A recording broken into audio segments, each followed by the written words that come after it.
I'm Jesse McAnally. And I'm Andrew DeWolf. And welcome to Spooky Musicals with Cheese, a spooky podcast where I try to get Andrew to like spooky musical theater. Why are you talking like the teacher from the Nostalgia Critics The Wall episode? Is that how he talked? I will admit I have never watched it.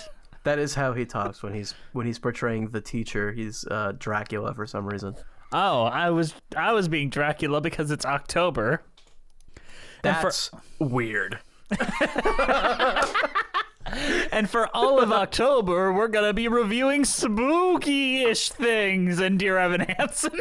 Is this spooky? Dear Evan Hansen is a horror film. Was this scary? I mean, it's a little scary. I mean, Alice in Wonderland has Halloween vibes to it. It has psychedelic vibes to it. I will say this is the best adaptation of Alice in Wonderland that we've ever done on the show.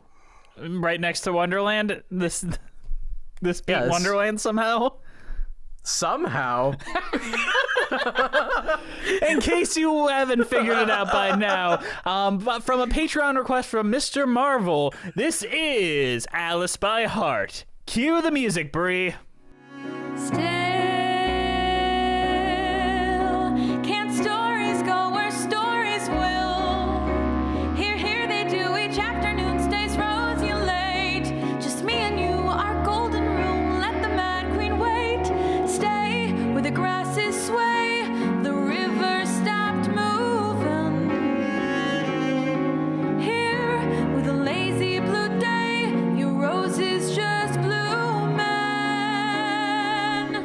Alice by Heart is a musical with music by Duncan Sheik and lyrics by Stephen Sater, with a book by Stephen Sater and Jesse Nelson. Now, those names might sound familiar to you, Andrew. We've covered 2 other musicals by them. Can you name them? Oh Lord, I was reading up on this and I actually knew what they did, but I can't remember now. Neither of them. Oh. There's 2 of them. I will give you points for either of them. I think they did Spring Awakening. Yeah, that's a big one. I don't remember. I don't know the other one. That was the one that I saw when I was reading up on the show, though. That's the one that this sounds the most like. But it was American Psycho was the other one. Right. Which that's bad. Yeah. We have people on our Patreon that like that musical.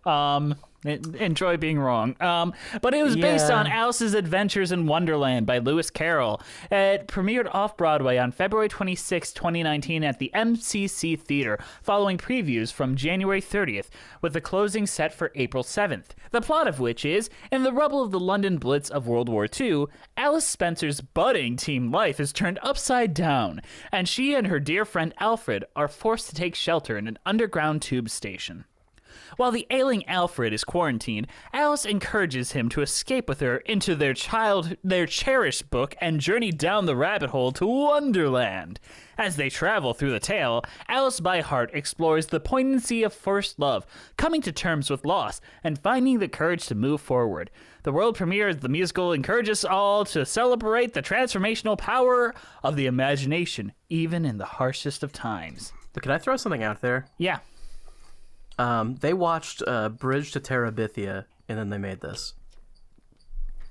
I see it. Are you like Doug Walker, who hates Bridge to Terabithia for no reason? No, I think Bridge to Terabithia is fine.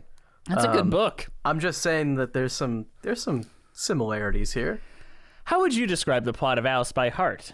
So it's basically Alice in Wonderland with some twists. As you said in the plot description, it's during the London Blitz in World War II. Alice is a real person, and she is with in a bunker with a bunch of other characters, all of which have analogs in the Wonderland side of the story. You know, Wizard of Oz style. Yes. The main one would be his name is Alfred. Yes. Who is the White Rabbit? Yes. In the Wonderland. And Alfred is dying of tuberculosis, and he is quarantined off. And basically the whole thing is just they go through Alice in Wonderland, except for by the end of it, Alice has to like pretty much accept the death of Alfred, in that she has to move on. Yes, and I also find it interesting that the story gets mad at her for skipping the parts she didn't have much interest in, which I thought was a fascinating concept. Because it's as if she is reading the story. Well, she's doing it by heart because they take the book away from her. Yes. But she's also, like, in the story. So, like, some of the characters, like, there is literally a scene where the characters just are like, yeah, you skipped our part. And, like, get mad at her. Which I found interesting. That's a great way to kind of do an adaptation. But it's also fun later on when the characters get mad again, but they're mad that she thinks that they stop existing when she stops thinking about them. Right. Like, that song specifically, So You Think You're Alice? Like, you think you're our Alice? We're playing your game right now, but we've got our own shit we're dealing with. Yeah, it's fun. It does a lot of very interesting things. I think the music is great, for one. It goes much more Spring Awakening with it, and I love the music to Spring Awakening. Yes. I feel like I would have loved this a lot more if I was 15 when I first listened to it. If that makes sense. I like it somewhat, but I just feel like it's a little bit scatterbrained and a tad bit hard to follow in places. That's Alice in Wonderland for you, so I kind of... That's an attribute to that to me. I think it is a good adaptation, and I think it does what it's doing well. It's just maybe not for me 100%. I'm not saying I didn't enjoy it either. I think it was good. It's just, I don't know if I would rank it like super highly on my personal favorites or anything. It's short. It's like an hour and a half. That's always a good quality as well. And it does it very effectively. Like, I imagine this is what Tim Burton's Alice in Wonderland wishes it was. Oh, Lord. Alice in Wonderland has gotten the shit end of the stick a lot. There's some pretty dang bad adaptations of Alice in Wonderland. Yeah, and maybe like 2 good ones. I think the Disney one is fine, and this one is okay. Good Lord, Wonderland was a fucking nightmare. Both of them. And the Tim Burton movies, I don't even remember them, but I think I saw both of them, but holy hell, I don't think they were good. They had some interesting ideas, like an older Alice going back to Wonderland, which this also has. But this does that same concept infinitely better. Well, this is an older Alice going back to Wonderland, but just being younger Alice while she's in younger Alice. Like her accent changes when she's in Wonderland, too. Yeah, like she just is the younger one, which also ties into the whole, like, moving on, like, you have to grow up and leave. You know, I don't know. I mean, is she the younger one? Because she addresses the fact that she has tits now. Like, the physical body changes of her as a woman. Yeah, but the story that they're running through isn't like, oh, you're back. No. I agree. It's like rereading a book and ignoring the parts you don't like and then kind of inputting new interpretations on it. Yeah, but it's not like the Tim Burton ones where it's like, oh, you're back. Everything's different now. I found this production fascinating. It's a fascinating way to do an adaptation. I wish that I liked the source material more. Like, a Peter Pan retelling in this way I feel like would connect with me way more than an Alice in Wonderland. I don't have much of a connection to the actual source material because I've never read it. It's drugs. The adaptations of it aren't faithful. Like, the one that I think everyone knows is the Disney one, but as far as I'm aware, that one is actually not very faithful. No. I mean, it is to the tone and overall feel of it. Yeah, but it's not accurate. So, like, some of the stuff in here, like, are the turtles actually from the original? Yeah, the mock turtles, yeah. I like the turtle scenes a lot. Actually. I feel like it... I really like the stories of getting over grief. I think that they're done... There's been some pretty good ones. Like Fun Home and Violet.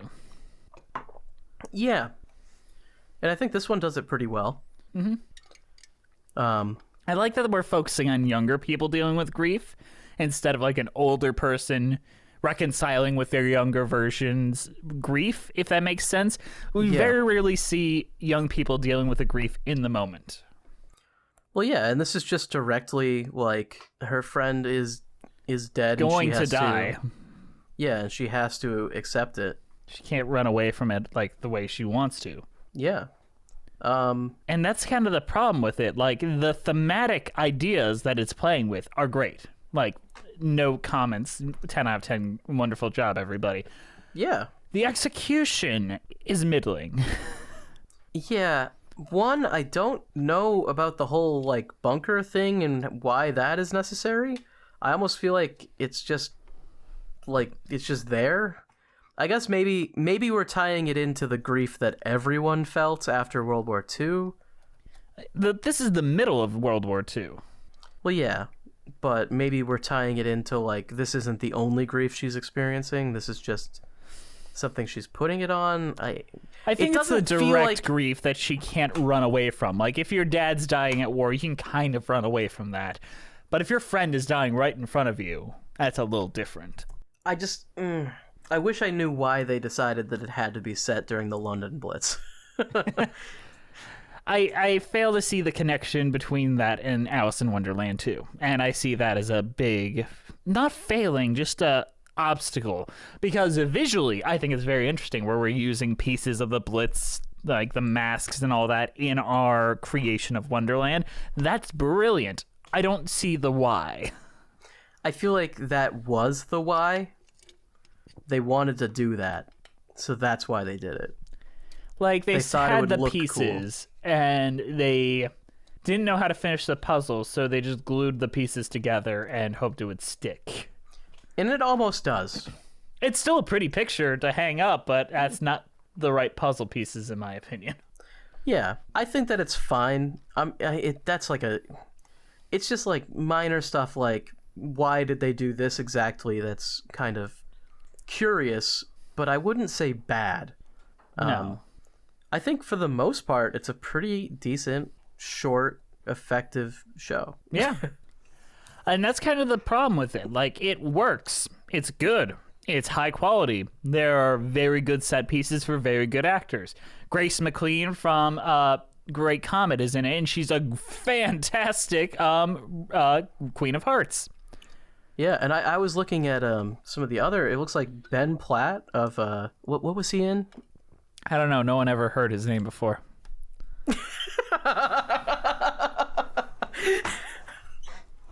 I've never heard of him. God, I can't wait. I can't wait. Is he like next week? Next week, motherfuckers! Oh Lord, it's gonna be good.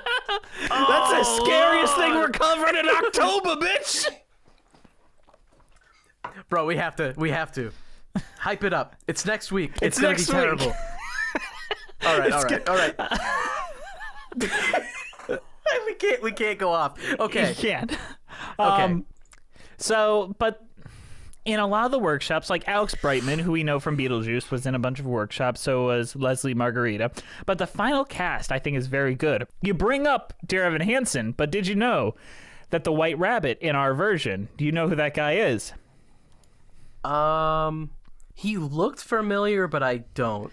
You probably don't yet. His name is Colton Ryan. He is playing Connor Murphy in the Dear Evan Hansen movie. So he's just destined to die, isn't he? Oh, that's sad. Right? Oh, no. Why would you agree to this? I mean, he's well known. He was the understudy for all the male roles during Dear Evan Hansen. I get why he did it. Yeah. Oh, God, Dear Evan Hansen. I mean, we don't mean to turn our Alice by Heart episode into a preemptive Dear Evan Hansen video, but the thing with Alice by Heart is that it's short and sweet, and it's pretty good, so it's not something that... On this show, these are the type of shows where we have a lot of trouble finding a ton to say about it. Listen to our The Band's Visit episode if you want an example of that. It's like what? You want us to sit here for a half an hour and be like, yeah, it was pretty good. The performances, 10 out of 10. No, I mean, Alice by Heart, is this something that there's like a pro shot that people can watch? I know that we're Yoho pirates, but Yo, we did steal this. That was a very good bootleg, though. I'm sus that they didn't know that was going on. It was a little too good. It looked professional. That's why I was wondering if it was a pro shot. No, I think it was just a very, very sneaky bootlegger. Well, I think that the album here is worth listening to, What do you think of the songs? I know we're not in the song section, but tonally, they feel both anachronistic. They don't feel Wonderlandy. I don't mind that, though. Like, I know Wonderland, you're supposed to do, like, whimsy kind of shit. Frank Wildhorn. Yeah, but we've seen that, and that sucks. I like what they did here. It's a little, like, edgier, and, like... I think it's got a good sound, and for what they're going with this, like, World War II mixed with fantasy kind of thing, and also the tonally what the show brings in that isn't from Wonderland. I mean, the music fits. I think it fits. I do too. It feels steampunky without feeling like pretentious steampunky, if that makes sense. It feels just, hey, it makes sense for the setting and location. There would be gas masks here, and there would be these things here, and it would look a little Victorian because of the time period. Yeah. I think I like the edgier twist. I really liked the Queen of Hearts had like a skull heart on her. Did you notice that? Yeah, and it was like made in blood stained. Yeah, it's like edgier. But I don't know. This is almost like this is a show made for like teenagers that are going through something, Yeah. Which all teenagers are going through something at all times. We know this. Yeah. So you think this is just as good as the Percy Jackson musical, which we all know you loved? Good Lord, no. This is way better than that.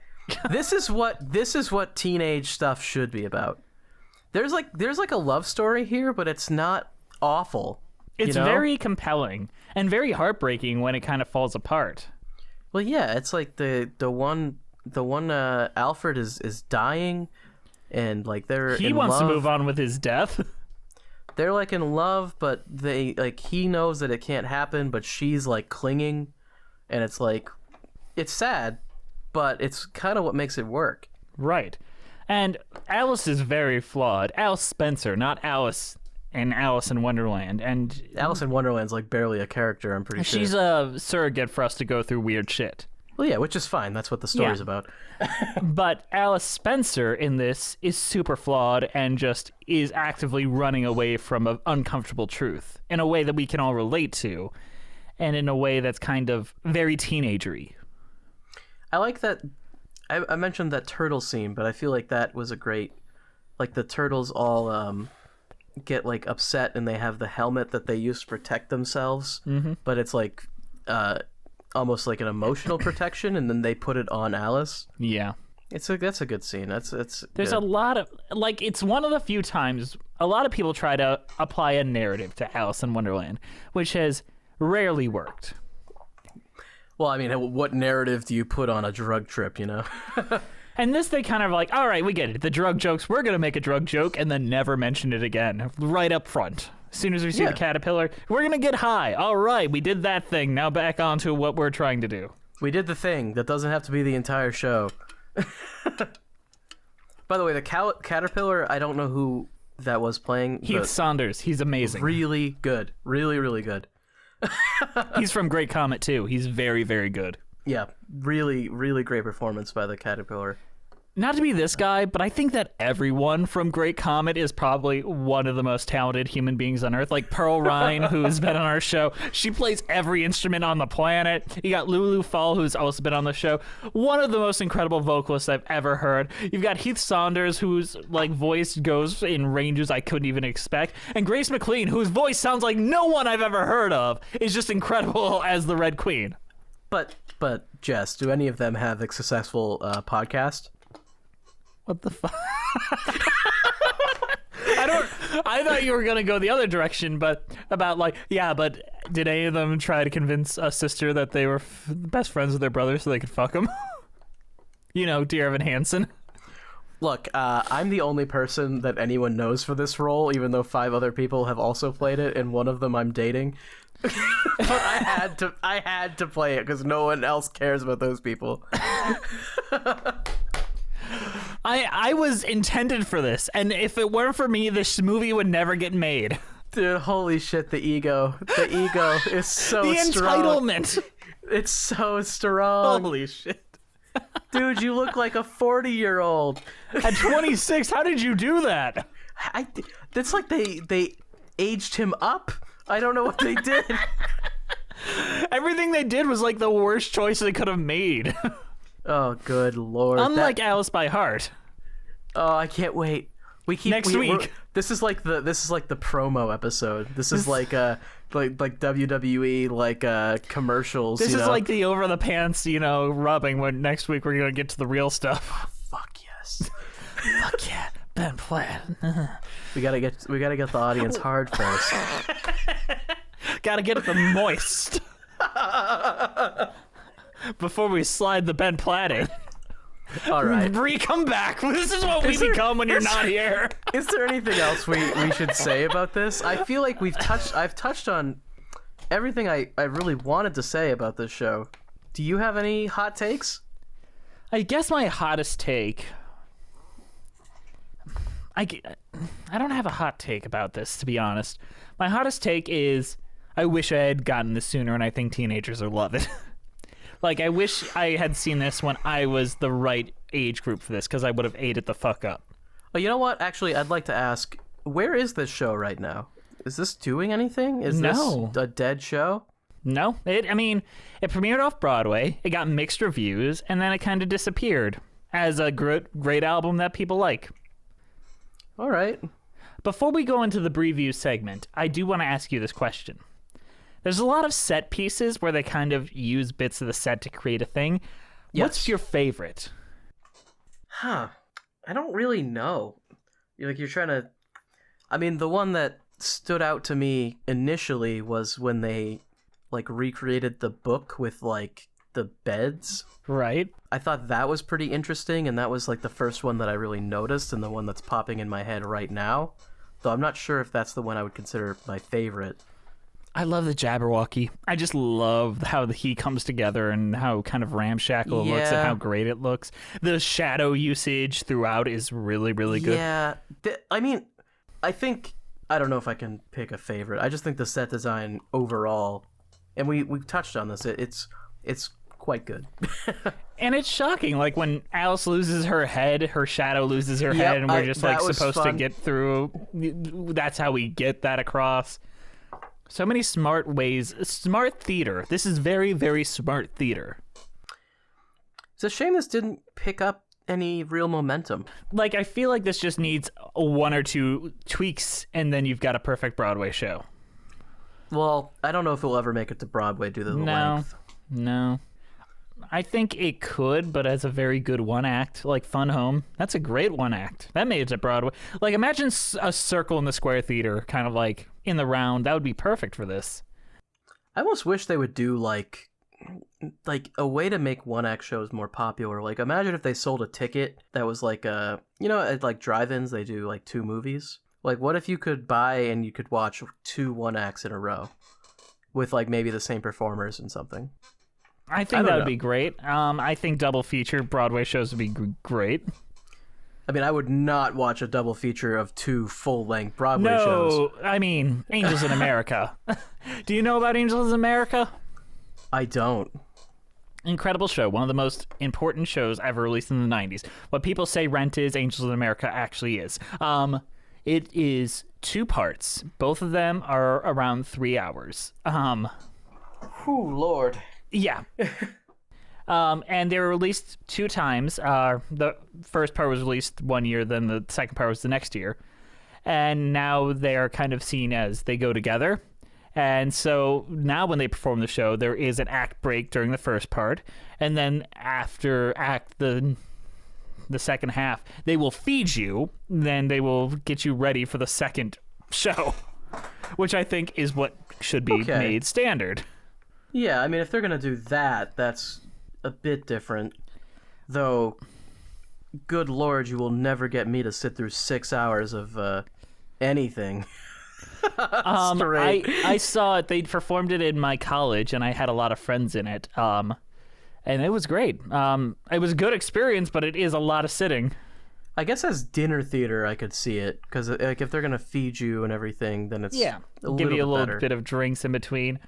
They start at 2 and you don't wrap up till around 10:30, 11. I know. That's an experience. But what I'm talking about more would be like, what if they just stuck 2 unrelated one-act shows just to get these one-acts on Broadway, you know? Look at Brent, who's having such a difficult time with Con right now because it's a one-act and he has to keep the cast so low and all that. I wish comedy would do that, where you could just have a 3-hour experience with 2 one-acts. Well, yeah, and then people could pay their full price and the theater could get whatever they wanted for the admission. Right. Yeah, I don't know. It would destigmatize the one-act, which I feel like is a negative right now. Well, yeah, and you see a lot of adaptations of like short movies into like 3-hour shows, and it's like, holy shit, there was not enough material for this. Sometimes they make it work, but I don't think it's always. All right. Let's compare our opinions to those of the New York theater critics. It's time for previews. It's time for previews. It's time for previews. All right, Andrew, what have we got this week? Yeah, is that Ben Brantley again? Okay. I guess you already know, but does Ben Brantley like this? No. I feel like it's a decent show. I feel like he should like it. I mean, that's how we feel. We felt that way about Legally Blonde. He said that only idiot teenagers would like it. Of course. He probably says a similar thing here. All right. Let's go. What's he got to say? What's old Benny boy have to say? Ben Brantley of the New York Times said of the original off-Broadway production. Ooh, excuse me.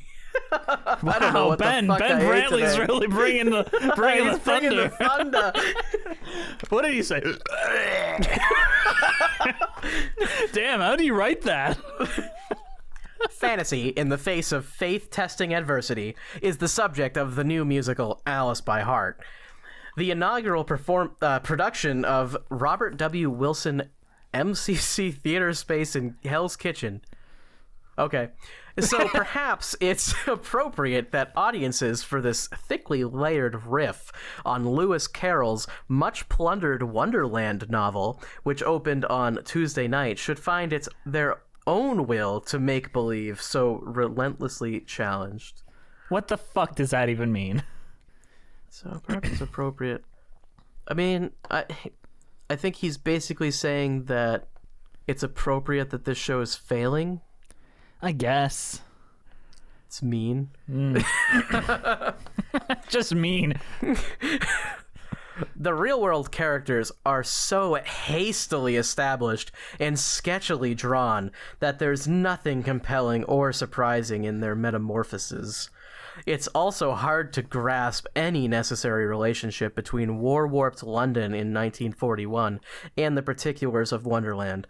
I will say that the That's relationship there is fair, though I also will say that it might not matter. It feels like that's not what the story's trying to say. It's not trying to draw a parallel. It's just trying to put those together visually. Visually. Yeah, because thematically they're kind of... They want a reason for a bunch of people to be in one place and for one of them to be dying, story-wise. Yeah. I do think that they could have tied it in a little bit better by having some sort of thematic tie, but I don't think a thematic tie is always necessary. No. But that's a relatively fair criticism on his part. Alice's Adventures in Wonderland has been subjected to all manner of interpretations, Freudian, Jungian, Marxist, since it was first published in 1865. Some variations on these approaches flicker into being now and then during Alice by heart, with its heroine's fantastical growth and shrinkage spurts used to reflect an adolescent's confusion about her changing body. Yeah, whatever. I mean, that's not a criticism. That's just a pointing out of what's happening literally on stage. Yeah, that is accurate. Time is also a central motif in the script and lyrics. How we try to freeze it, bend it, escape from it. An oversized clock hangs over and dominates the set, and it always reads 12 minutes past 9. Of this, at least, I am sure. I kept looking up to see if its hands had moved. Damn. I know you cut out some of it. Does he have any more critique? Not really. It's mostly just about the actors and all that, which I try to avoid. He just has a really mean comment at the beginning here, and that's about it. I mean, that's a mean comment at the end, too. He sandwiches the mean. Wait, what's that? That's kind of a mean comment where he's constantly looking at the clock to see if it's changed. Oh, I didn't even catch that. Yeah, that's him being you're right. really douchey. That's him just basically saying, time just never moves while I'm watching. It's so boring. That's the vibe. And it's so short. How the fuck are you be like, man, wrap it up already? It's fucking 90 minutes. Like, Jesus Christ. Like, Ben, don't you sit through... Like, didn't you sit through Wonderland? Ragtime? Like, my God. You didn't even sit through the Wonderland Ben Brantley did. I always try to give you the most fair chance to like something. I really do. Well, except for Ben Brantley. Yeah, fuck Ben Brantley. So do we agree with him? Probably not. No, he's just being... Like, this is the rude Ben Brantley. This is like the, I don't even have a reason I don't like your show. I'm just going to write insults into my critique here. I feel like he feels more free to do that with off-Broadway shows. I guess. Because he's not trying to impress anyone. It's just mean. Like, the first comment is just like, oh, the people who made this are going to be really upset. And then, because no one likes it. And then at the bottom, it's just like, oh, I was bored. It's like, why, though? Why were you bored? You didn't say anything. The only real critique he had was that the characters were hastily drawn, which maybe? Yeah. But, like, that's... Again, there's only, Did we really know much about the Wizard of Oz characters in the opening scenes there? Yeah, it's like, that is like a thing that happens in these type of shows. Like, they just exist to show us that she's projecting her real world into the fake world. That's all they exist to do. Exactly. Like, it's more of a character study about one particular character who I don't think was hastily drawn. No, I think Alice is very drawn. Same with Alfred. I feel like they're very, very complex, interesting people that I want to hear about. And the rest of them are just the fun analogs of Alice in Wonderland. Fuck you, Brent Brantley. He's being overly rude to a show that definitely doesn't deserve it. More of an actual review than this. How about we go into a mid-show interruption, and then we talk about the show's music? Sure. All right, let's go.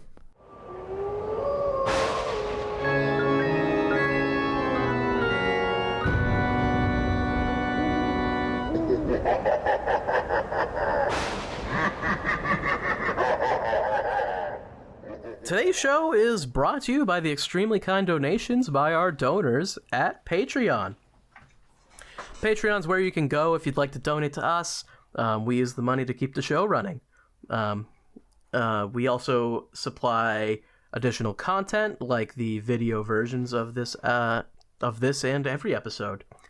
You can also request episodes. This episode was requested by one of our patrons, Mr. Marvel. Well, our current patrons are Melissa Goldman, Terry Needleman, John Donna, Leighton Ackles, Danielle Renix, Jess the Stampede, Ewan Cassidy, Taskier, Fire of September, Monica Thoreau, Mina Maneri, Brent Black, Haley Murray, Nathaniel Stacey Coombe, Joseph Evans Green, Carrie Ahern, Mary Lou Choquette, John Vanals, Russ Walker, Musical Hell, Emily Gracie, Tablam, Kyle Summers, Janae C., Scoot and the Technicolor Dreamcoat, Felice A., Liz Lim, Allison Stuller, Nothing is Certain Except Beth and Taxes, John Vanals, Thespian, Ren Cullen, Wait in the Wings, Jacob Stroop, Rafael Martinez Salas, Robert Benjamin, Rochelle T., Jessica T., Genevieve Hartnett, Cass, Mitchell Young, Chai Teacup, Katie McDonough, Timothy Keys, Jeffrey Machado, Toon Vanessen, Chris Marcotte, Katie Terberg, Tumimu Robinson, Kiji Marie Anastasio, Leela, RJ Noriga, Sebastian Canino, Avon Regan, Lizzie Keynes, Charlie B., Patrick Deering, Julia McLennan, Courtney Schreiner, Joe, Avery Brinson, Mary Lynn Brown, and Mel Cormack. They give us a little extra financial support that helps us keep the lights on here at Musicals with Cheese. If you'd like to join them and get tons of fun perks such as patron-only commentaries, our episodes a day early, an entirely patron-driven podcast called Patreon with Cheese, and video episodes where you get to see our beautiful faces, come join us over at Patreon. All right, Andrew, you ready to get back to it? I'm ready. Let's talk about some of the music.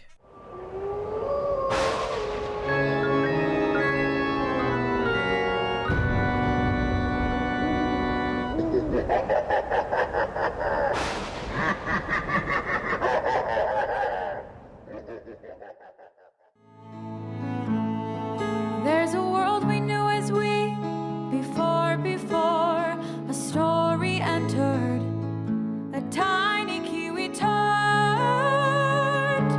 west of words. Now we're falling through the ground and falling slow. The house is tumbling down, still we know all that yearns west of words, west of words. A rose remembered draws us onward, a world adjourned west of words. West of Worlds is the opening number, and I don't know how effective it is. What do you think? It's fine. I feel like it could have been done better if it was maybe like a little bit longer. I'm not even sure. I mean, it feels like it doesn't introduce the world, it introduces Alice. Yeah, but I feel like we have other songs for that. Yeah, if there used to be a song in Spring Awakening that had the same title called West of Worlds. It was later replaced with All That's Known. Okay. And so this is kind of a reintroduced, re-lyricized version of that. And it kind of sets up like her and her relationship with Alfred a little bit, but not much. Yeah. It's So it's a transportation song, but like a promise of a transportation, whereas the next song is the transportation. Yeah. I feel like there needed to be more of a setting introduction because there's a lot to get across. And it just feels like there isn't one here. I mean, there could be an argument to be made that they're trying to, let's say, save the singing for Wonderland.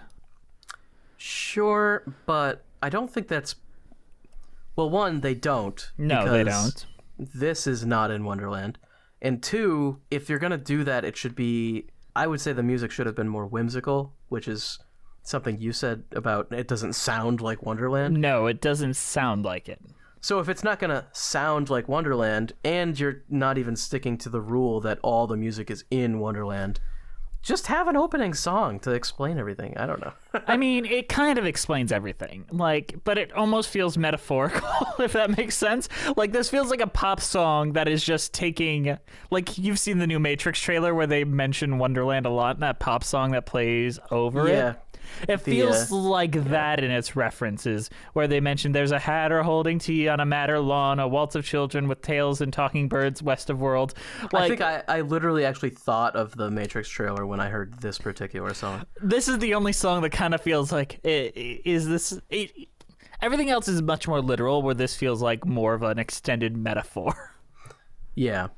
It's, And that's why it kind of feels off from the rest of the songs in the show, which feels very consistent. Yeah, it's a shame that this is the first, like, the opening number of sorts, because I feel like it goes uphill from here. It does. Like, it's better.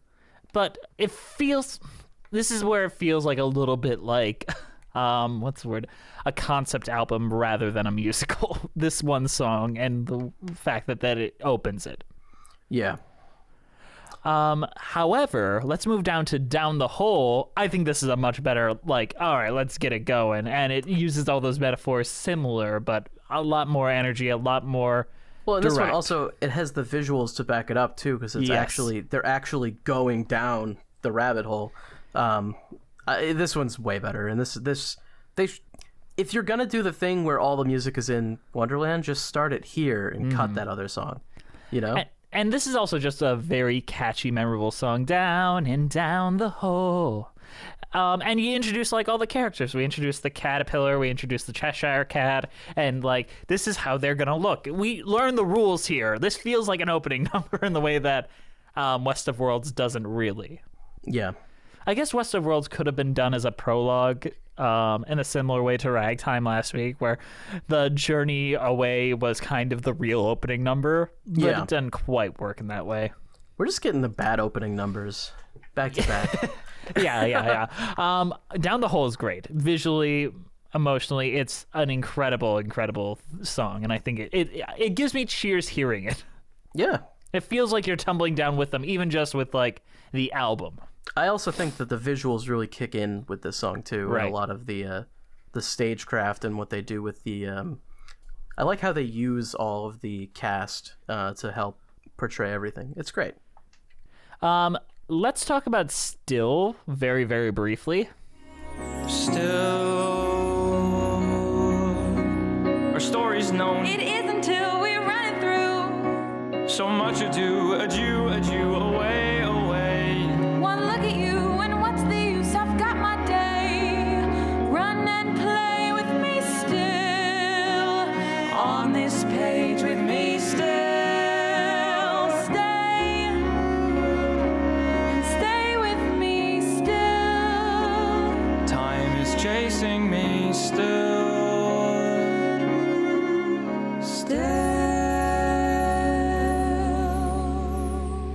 Apparently it's a very, very late song edition, where Alice and the White Rabbit kind of just chat about like what him being late and her wanting to go with him and him trying to go on with the story and basically setting This up is the a conflict. late addition because this is actually this Very song important. feels necessary. Yes.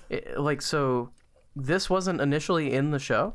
No, it basically sets up the conflict, the give and take between Alice and Alfred the entire time, where he wants to push forward with the story and get it over with, where she's like basically using this as a coping mechanism. Well, yeah, because the White Rabbit is Alfred, and Alfred is dying, and the White Rabbit is basically her interpretation of him, where he's like, I need to leave, bye.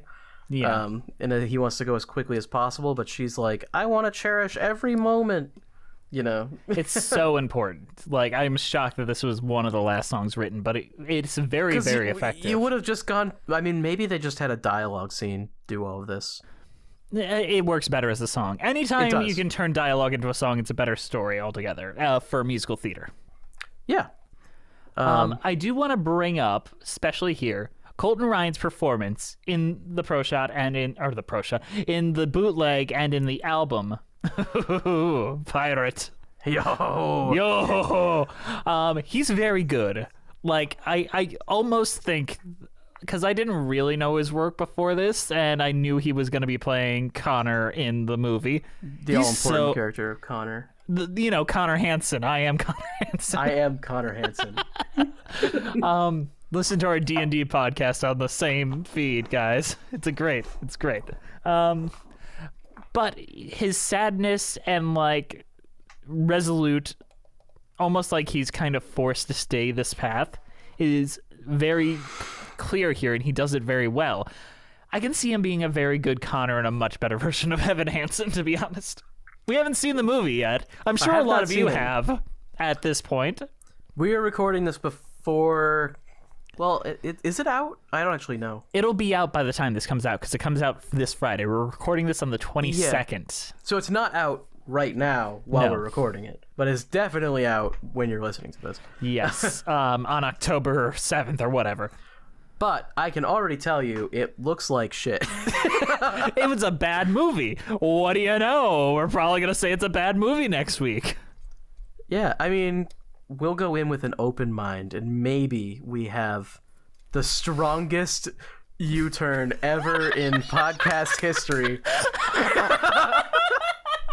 Can you imagine we go up and we're like, you know what? We had a whole thing about how we hated the musical, but like this movie kicked ass. You know what? All the problems we had with the original show, they addressed every one of them and improved. And honestly, the show, it makes a lot more sense when it's a retiree coming back to high school. You know, if you think about him as a cop, undercover cop, coming back to school, it really does add another layer to the story. It does. It really does. Oh, good lord! We're not gonna defend the movie. There's no fucking way. You never know. We might find some things that we liked better. I think that is fairly likely. At least there might be some stuff we like less. Let's talk about Chillin' the Regrets with the caterpillar scene. Hey, cool, just this caterpillar looks at you so blue, as if he'd look at you forever. Puffs upon his pipe and kinda stares you down, draws you to his bluish room, an even bluer cloud. Oh, even bluer cloud. He says, where have you gone? Or have you been there yet? Where the mind winds down, chilling the regret. Okay, the caterpillar slaps. I don't even know what this song was about, but Me the neither. caterpillar slaps. It's a sexy scene too. Like, it's both drugs and sexy. Ben Brantley should have given it a positive review after his complaints of ragtime. I mean, we were gonna have a Freudian interpretation of Alice in Wonderland. Well, here it is, boy. Titties. Bada bing. No, it was really good. The caterpillar sells it. Really great. It's one of the few things where it feels like, all right, we're in the Wonderland world. We're gonna put the boy-girl plot aside for a bit, and we're gonna just do the things. We're gonna do the caterpillars. We're gonna do this. Then we're gonna break it again in a little bit. Then we're gonna go back. Like, it feels so natural between it all. It doesn't feel like we're going through the motions the way a lot of adaptations do. Yeah, I really enjoy the caterpillar, and pretty much any time he shows up, it's a good sign. I agree. And Heath Saunders, great actor. Great actor. Hire him more. Please. What else? The Mad Hatter, sick to death of Aliceness. So you tell us now you got a thing for tea. Wander through the world as if it were your dream. Was it long before you started seeing things? Talking animals and nasty acid vicious screams. How do we put you back to bed? Take this cup from us of everything you said. No more sucking up to us. We don't want in your head. We're sick to death of Aliceness. Yes, we're sick to death. It's all about your pain. Sick to death. You're such a boring pain. And so not worth the pain. Sick to death. It's making us insane. I love that they don't put an importance on the Mad Hatter, which is a thing that a lot of adaptations tend to do. Yeah, you mean Tim Burton. I mean, Frank Wildhorn. Oh yeah, that too. I forgot. Honestly, I forget about that because that show was so fucking boring. A lot of things you can say about Alice by Heart. It is not boring. It moves. No. Yeah, the Mad Hatter is like a one-off character. As they should That's be. it. Yeah, it's like that's it. Like what do you need? I like the song a lot. I like the scene a lot. It's just the proper amount of Alice in Wonderland chaos. I think that the way they handle the Mad Hatter here is great, and I don't have any complaints. Do you remember how they did the Mad Hatter in the Wonderland musical? No, I really don't remember. They're a villain that kidnaps like Alice's daughter. Oh, good Lord, I forgot about that. Now you're remembering. Look, when I picture the Wonderland thing, all I picture is the Tweedledee and Tweedledum that were like the worst thing ever. I forgot that Alice had a daughter. You forgot that Alice was a full-grown adult? Why did they make that? Why did that get to Broadway and this didn't? Yeah. It's like, Jesus Christ. I know you love the Your Shell of Grief, the Mock Turtle song. I do. I thought it was very fun. Just cry and it's a crisis. You sigh and put the sigh back in silence. My tortoise taught don't pee in the sea. Given to your grief like me. Don't bother with denial. Bereavement is the key to survival. That tortoise was my husband, you see. Live and breathe your grief like me. Mock me, I'm living in shock here.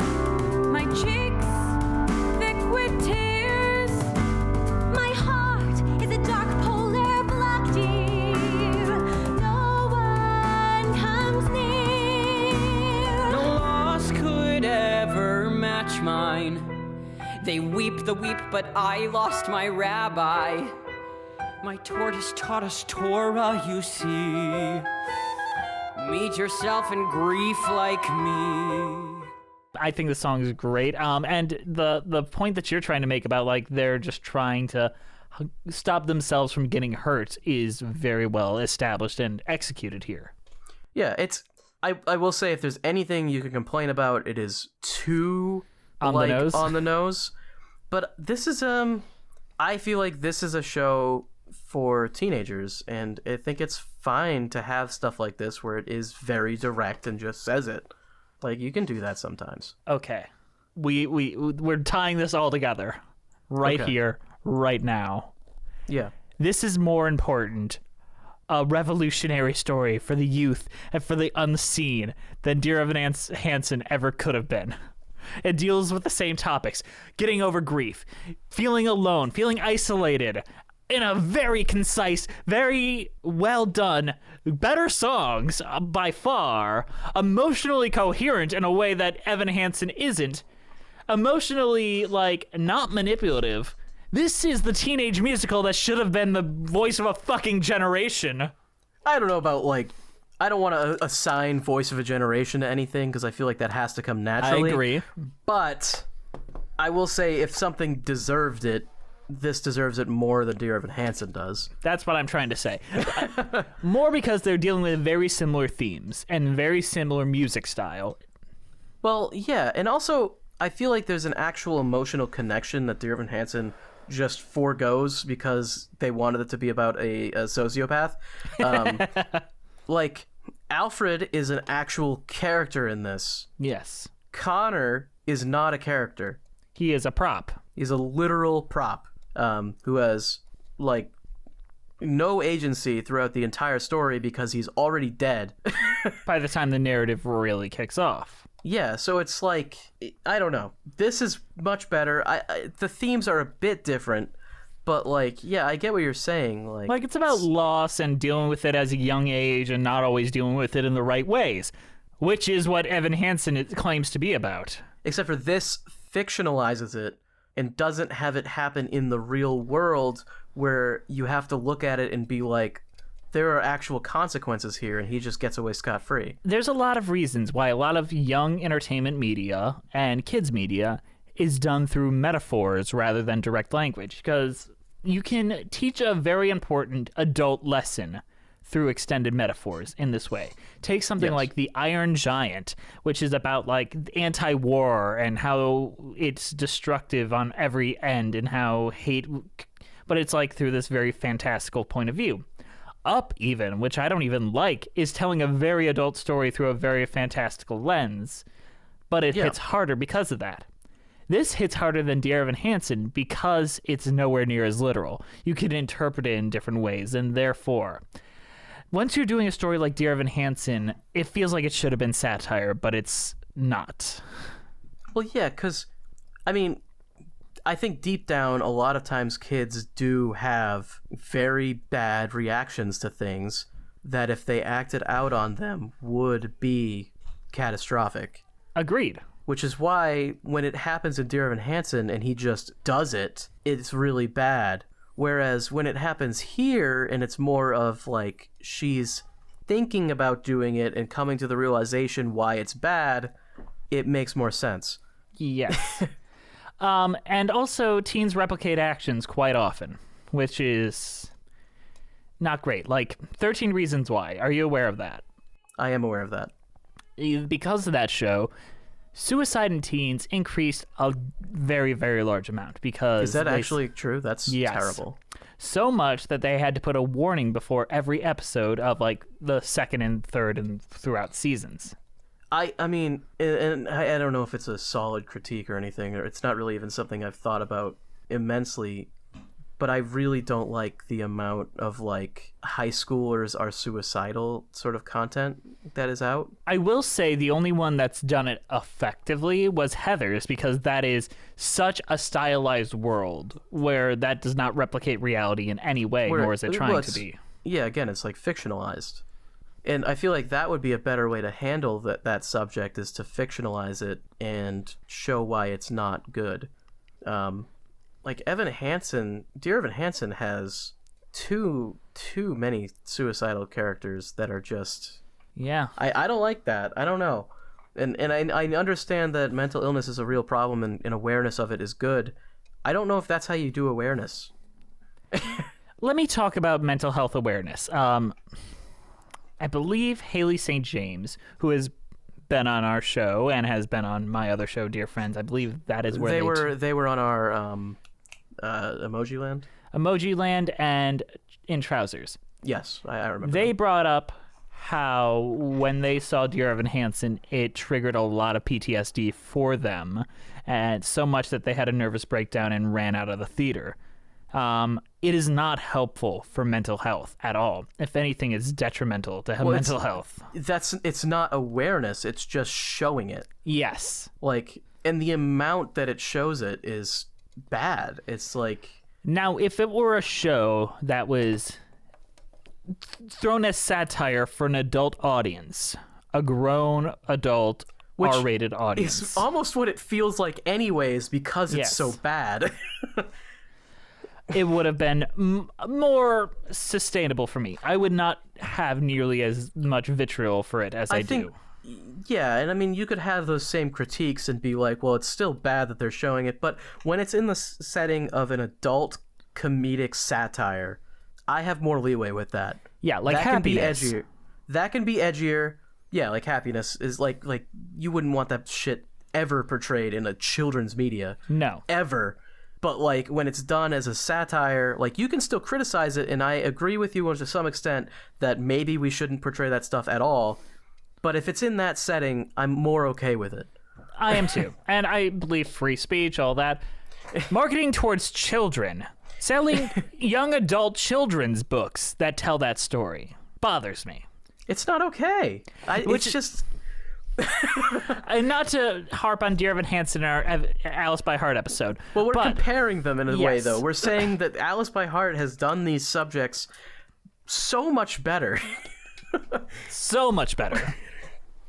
In a more emotionally capable way that wouldn't trigger anyone who has these mental health issues, but make them reflect on it and find the connection to them in the end. Yes. Like, it Good Lord. Dear Evan Hansen is just... I just can't believe that gets so much praise, like, at all. Literally, I pulled the up... movie is being universally panned, but Yeah. the movie and the show are being treated very differently. It's like people are almost saying that the movie is doing it bad, but like the show is good. But that's not A lot of the reviews case. have said just that. That's not the case. That is not the case. It's not just Ben Platt look old. I mean, that's a fun thing to meme on. Well, yeah, and I'm sure that does ruin the movie as well. Like, That's like saying Cats is a bad movie because special effects bad. I mean, that's a fun thing to talk about it. But the movie did do the show dirty and like ruin a lot of what was even good about Cats in the first place. Exactly. And wasn't even that much to begin with. What's good about Cats is that it's on stage. You take it off stage, it don't work. Well, yeah, it's like on stage dancing is impressive. On film dancing is fake. Especially if they look like CGI abominations. Yeah. They look direct out of a Nostalgia Critic review of The Wall. Come on. But Dear Evan Hansen, on the other hand, the movie version of it, I mean, we haven't seen it yet, but it looks like it's just portraying the plot as is. Yeah, apparently there's some changes, but let me just say this, credit where it's due. Literally, I clicked on Twitter while we were chatting right now, and I saw someone saying, like, I wish that people weren't picking on Dear Evan Hansen as much because it was so important to me as developing, which has me concerned in several ways, but it does speak to some people.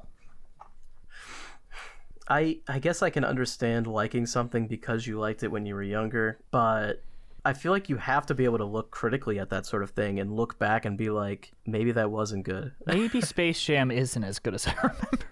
Maybe Pokemon the first movie had some flaws, and it's not the number one greatest film of all time. Well, yeah, and it's like, and maybe if someone is criticizing that, I don't just look at them and say, I wish they weren't doing that because I liked it.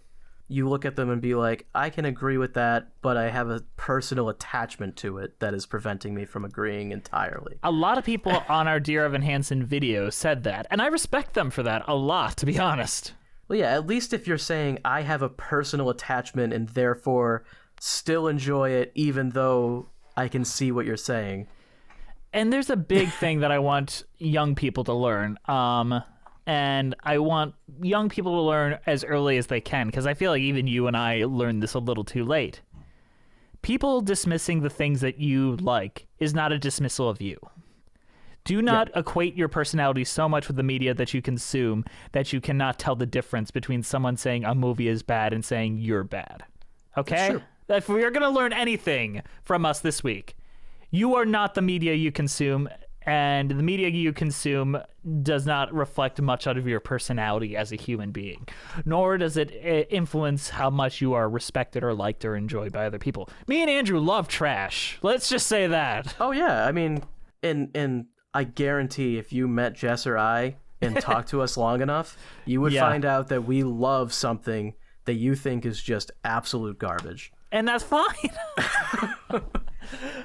Yeah, and I love that. A spirited debate. You've listened to the Percy Jackson episode, haven't you? Yeah. Me and Andrew aren't like angry, bitter enemies after that. No, I think it's sometimes it's fun to just say that you like something that other people don't like and have a discussion about why that might be. Yeah. It's not an insult to you, kid listening right now. This is officially our Dear Evan Hansen hype episode, sadly. Yeah. I want to talk about Alice Isn't It a by Heart, Trial? We did you dirty, Alice by Heart. You deserve better than this. You did. Let's talk about Isn't It a Trial? Talk and talk and talk, still you'll never knock you. All the same old wants, now where have they brought you? Shuffle all your hearts, play like sister taught you. No one wins at cards, or plays like they ought to. Isn't it a try to try and stay a child when everything you've read swells your little head? Shall we have a song for the girl gone naughty? Somehow feels so wrong now to have that body. Rabbit got so big, what's his mama fed him? Though you feel a pig, still you want to pet him. Isn't it a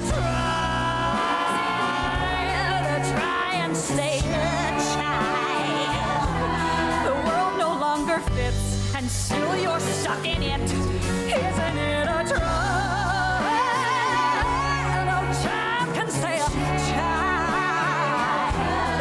God knows what you did, but now you're not a kid. Grace McLean's big number as the Queen of Hearts, and so flippin' good. My God, her voice. It really is pretty good. Like, it feels like the last happy song. Let me just recall. This is the one where they do a big pause in the music and the caterpillar and she go off. Or am I thinking of a different song? I think that's it. Yeah. Okay, because that part is sick. Where it's literally like Alice's trial and all that, and she's just kind of like a very, very big voice, and just with this savage disdain, big anger voice, yelling at Alice to, grow the hell up and stop acting like a child. Yeah. And I know other people have played it, like Mary Testa, Leslie Margarita. This is Grace McLean at her best, and her voice is the only one I can ever hear that sing this song. And the design and everything is great. This song is probably my favorite scene in the show. It's really well done. It's a fun song, too. The set is great. The Queen of Hearts is performed masterfully. It's good. Come on.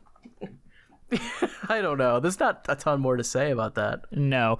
We do have to get to the two final numbers. I've Shrunk Enough, which is basically like Alice explaining what she's learned today.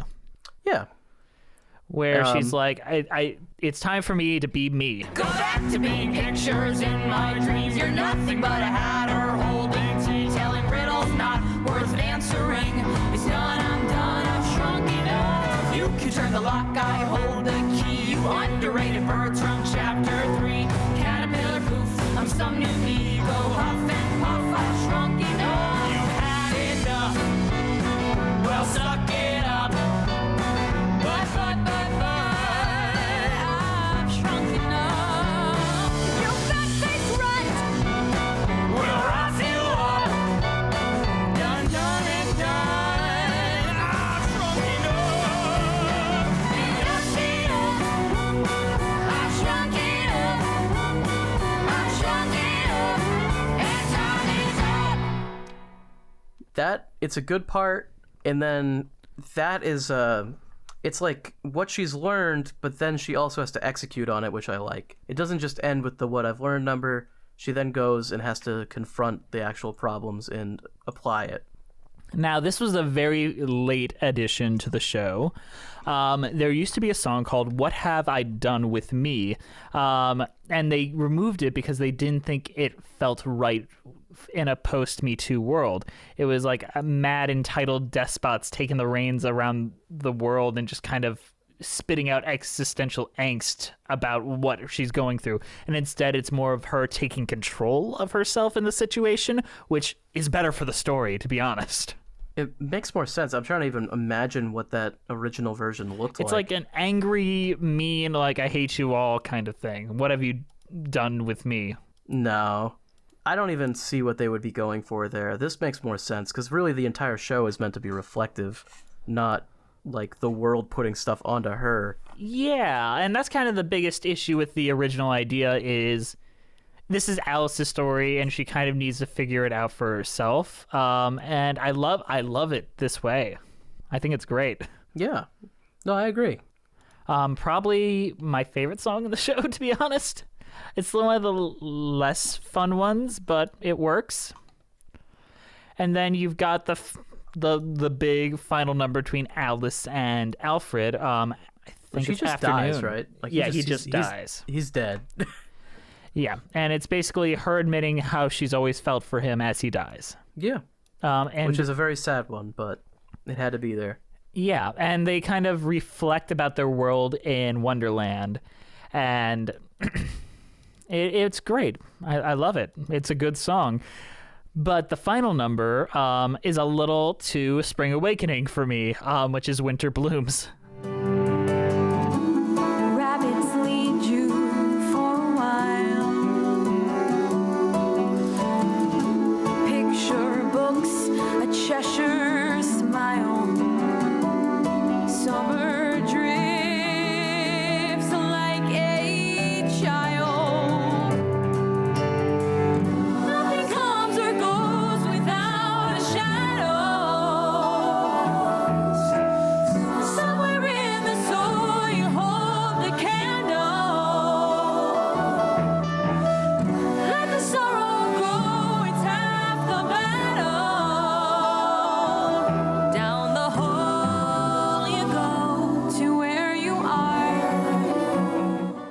which literally just feels like a Spring Awakening song where it's just kind of like, pretty gibberish. I felt like after that afternoon number, they probably should have just ended the show. I get why you find it kind of needs some falling action after the death, but do you remember the final number of Spring Awakening?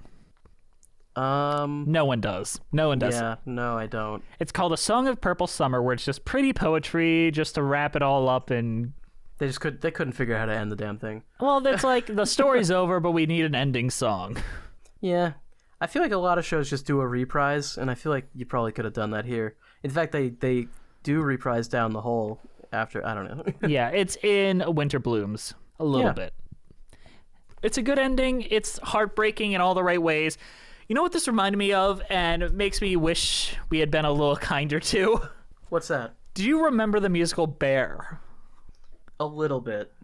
It reminds me of a much better version of that. Yeah, it doesn't quite cover like the LGBT themes and all that as much, but this feels very in kind with that, and very much about two people and one of them dying in the end and having to deal with that loss in a much better way. Yeah. If you like Bear, you'll like Alice by Heart, and if you like Dear Evan Hansen, listen to Alice by Heart instead. I think you should all give this a listen because it's relatively Yes, short, please. so it's easy to recommend. Do you want to get into overall thoughts? Because I think I do. I would love to hear yours. Here. It's not a perfect show. Some of the visuals and the aesthetics don't necessarily thematically tie in at all. But I think the emotional core here is very solid, and the music is generally quite consistent throughout. Yeah. And the ending is pretty sad, and I think what it's trying to say is a good lesson for the age group that it's going for. So yeah, in an effective way. I agree with you entirely. I think it's pretty good. I'm gonna give it a Wonderland cheese, which is a cheese from Mountain Lodge Farm. It's a traditional French croton. It's firm and dense and creamy on the tongue. Ooh, I like a little cream on the tongue. Or something like that. It's good. We'll go with that. That's a great choice, my dude. I love the show. It tells a very teenage angsty story without feeling like pandering. It feels very effective in the story it's trying to tell. The music suits the narrative very, very well. The emotionality of everything that goes on is very, very well construed and well connected without being hand-holdy. Like, it's like, yeah, this is an extended metaphor. We're going to Wonderland, and it's also about grief. But it didn't leave me wanting more. Like, it didn't at all, despite it being 90 minutes. I feel like this is a perfect thing in and of itself. I wish there was a pro shot of this, because I feel like it would reach that audience much easier. If you're into the music styles of Duncan Sheik from, like, Spring Awakening, you will be very well fed here. Daddy will be feeding you very well. So the only cheese rating I can give it is a vegan cheese from Black Arts Vegan Cheese Market, and it is called Red Queen Vegan Cheese. It's a semi-mild cheese with nutty notes of mustard and a fiery kick of smoked paprika. Sounds very good. You know what else is very good, Andrew? Our patrons. You got it right. Guys, thank you for listening. We're on iTunes, Spotify, Stitcher at Musicals with Cheese. We're on Twitter at Cheesy Musicals, Patreon Musicals with Cheese, Instagram Musicals with Cheese. Our YouTube page is Musicals with Cheese. We have a patron-only podcast called Patreon with Cheese. Email us at musicaltheaterlives@gmail.com. Our title card is created by the amazing Jolene Casco. Go send her some love at Jolene Casco. This show is produced by the amazing, wonderful Brianna Jones. And guess what? She's back next week. Woo! Our keeper of the cheese is Juliet Antonio. Our themes were created by the amazing Robin Nash of IOU Music UK. Thank you to the Broadway Podcast Network for having us on the platform and for not kicking us off for making fun of Ben Platt's stupid hair. All right, Andrew, are you ready to wrap this on up? Oh, I'm ready. Next week, it's going to be a big one. Dear Evan Hansen, we've been way too out of touch. Oh, we have. We really have. Oh, yeah. Scary things all October, including next week. Have a spooky week. We're going to be the monsters. Who is the monster and who is the man? Sing the bells, bells, bells. We're not doing that. We already did that. Yeah, we did. Yeah. We'll see you next week for Dear Evan Hansen. Bye-bye.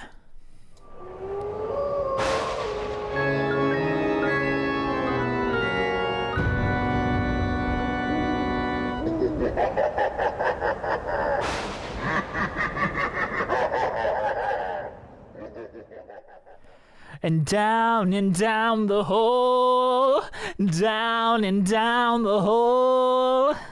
'Cause drugs.